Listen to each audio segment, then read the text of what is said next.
Bak bak bak bak.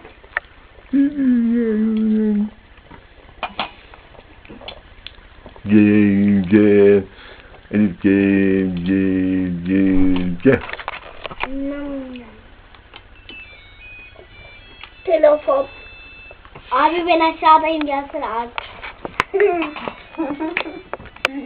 Dede bacağın gözüküyor.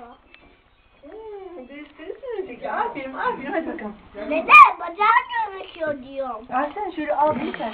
Bak nasıl bildin, bak nasıl bildin. Tamam kızım.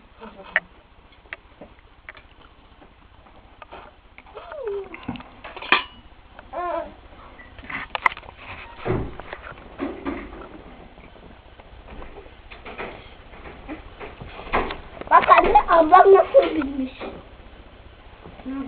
Edip.